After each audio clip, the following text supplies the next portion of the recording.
semuanya, kami dari kelompok 3. Kelompok Ibu Mojo sebelumnya mengenalkan aku ini Rahmadani dengan NIM 1706662 4034 dari S1 Akuntansi.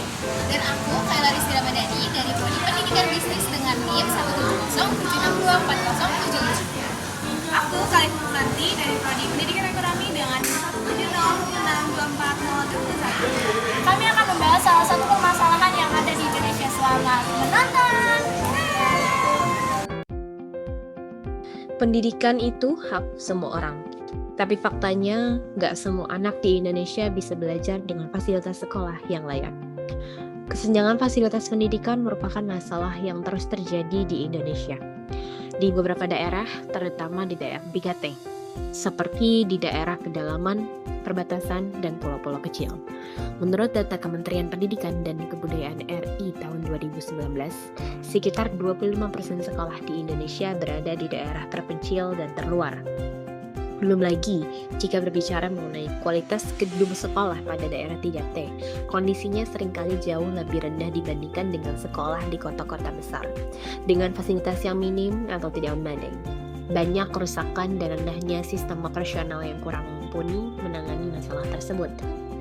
Hanya sekitar 37% sekolah di Indonesia yang memiliki fasilitas yang memadai, sementara sisanya masih memiliki fasilitas yang kurang memadai atau tidak sama sekali.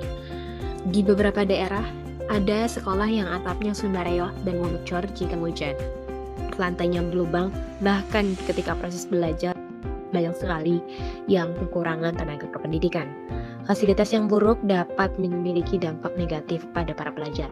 Misalnya, kurangnya aksesibilitas fasilitas pendidikan yang memadai dapat menghambat proses belajar mengajar, tentunya, dan mempengaruhi pencapaian akademis mereka.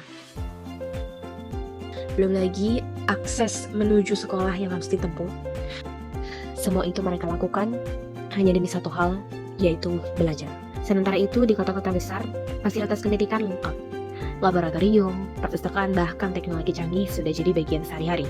Perbedaan ini menunjukkan satu hal utama, bahwa pendidikan di Indonesia belum merata. Masih banyak saudara-saudara kita yang tertinggal hanya karena mereka lahir di tempat yang berbeda. Kesenjangan ini sebenarnya bukan cerita baru. Di balik keterbatasan itu, semangat mereka tidak pernah padam. Masih banyak dari mereka yang tetap mantap untuk menuntut ilmu, bahwa pendidikan bisa mengubah masa depan mereka. Dan kita semua bisa jadi bagian dari perubahan itu. Pendidikan di Indonesia masih menyimpan segudang permasalahan yang belum terselesaikan oleh pemerintah.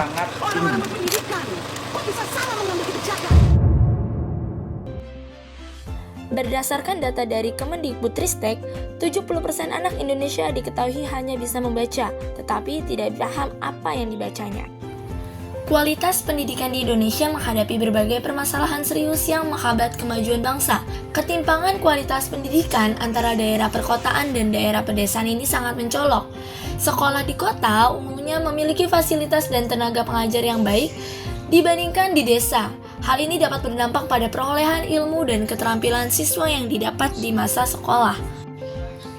Tahukah kamu, sejak tahun 1947 hingga tahun 2025 ini, Indonesia telah berganti kurikulum 11 kali.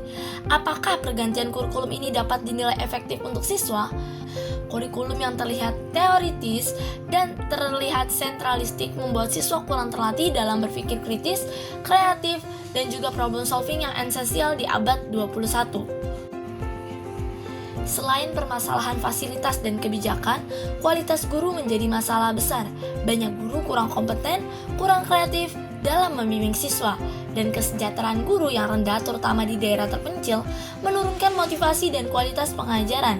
Selain itu, fasilitas sekolah yang tidak memadai, kesenjangan digital, dan sistem evaluasi yang kurang efektif turut memperburuk mutu pendidikan di Indonesia.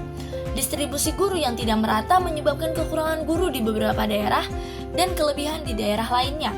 Meskipun sebagian besar guru sudah berpendidikan S1, kurang dari 50% telah bersertifikasi, dan kompetensi guru masih rendah, dengan nilai rata-rata uji kompetensi nasional 56,69 pada tahun 2015. Akibatnya, pendidikan di Indonesia masih belum mampu menghasilkan jurusan yang siap bersaing dan berkontribusi dalam pembangunan bangsa, sehingga kualitas sumber daya manusia Indonesia tertinggal dibandingkan negara lain di Asia. Pemerintah terus berupaya melakukan reformasi melalui peningkatan akses dari kualitas guru, kualitas pengajaran, kurikulum, dan infrastruktur pendidikan untuk mengatasi masalah ini. Dari data yang berhasil saya temukan, pada tahun 2023, hanya sekitar 66,8% warga Indonesia berhasil menyelesaikan pendidikan hingga jenjang SMA sederajat.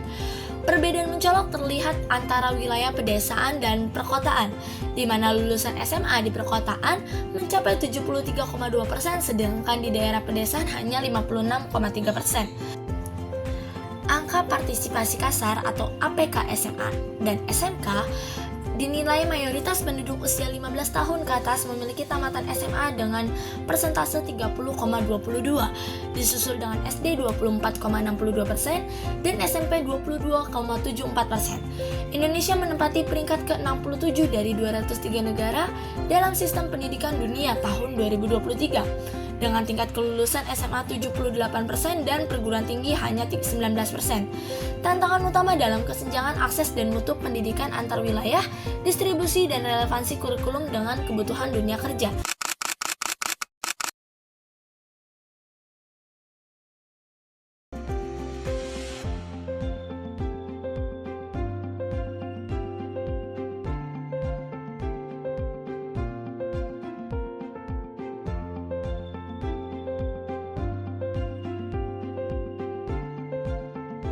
Di negeri ini, seragam putih merah bukan hanya tanda bahwa seseorang bersekolah.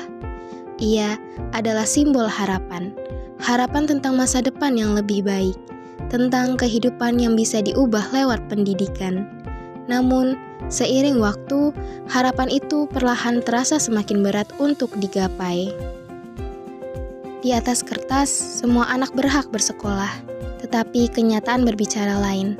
Bagi banyak keluarga, pilihan antara sekolah negeri dan swasta bukan hanya soal kualitas, tapi soal bertahan hidup.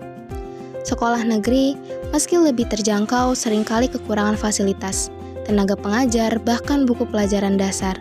Sementara sekolah swasta menawarkan ruang belajar nyaman, teknologi canggih, dan jaringan luas. Semua dengan harga yang tidak semua keluarga mampu bayar. Dalam diam, ketidaksetaraan itu terus membentuk jurang yang semakin dalam. Pandeglang menangkap kepala sekolah menengah atas inisial Eka yang menjadi tersangka korupsi bantuan bagi siswa miskin di rumahnya pada Kamis malam 13 Juli. Di lokasi penangkapan, polisi juga menyita sejumlah barang bukti. Lebih menyakitkan lagi, di balik janji pendidikan gratis, masih ada cerita gelap tentang korupsi. Dana bantuan operasional yang seharusnya memperbaiki kualitas sekolah menguap entah kemana. Pungutan liar seakan menjadi budaya yang diwariskan dari tahun ke tahun, membebani keluarga kecil yang bahkan harus memilih antara membayar uang bangunan atau membeli makan malam. Korupsi di dunia pendidikan bukan hanya kejahatan administratif, ia adalah pengkhianatan terhadap masa depan bangsa. Kemiskinan struktural memperparah semuanya. Bukan hanya karena penghasilan yang kecil, tapi karena sistem yang membatasi mimpi. Ketika biaya pendidikan melonjak, ketika kualitas pendidikan timpang, ketika jalur keluar dari kemiskinan terasa semakin sempit, maka anak-anak dari keluarga prasejahtera pun perlahan berhenti bermimpi. Mereka bekerja lebih cepat daripada belajar, menyerah pada nasib yang diwariskan, bukan yang dipilih. Tapi cerita ini belum berakhir. Kita masih punya kesempatan untuk membangun sistem pendidikan yang benar-benar adil, yang mengangkat mereka yang paling tertinggal, yang menjaga agar tak ada satupun anak Indonesia kehilangan haknya untuk bermimpi. Karena pendidikan bukan sekedar hak, pendidikan adalah masa depan.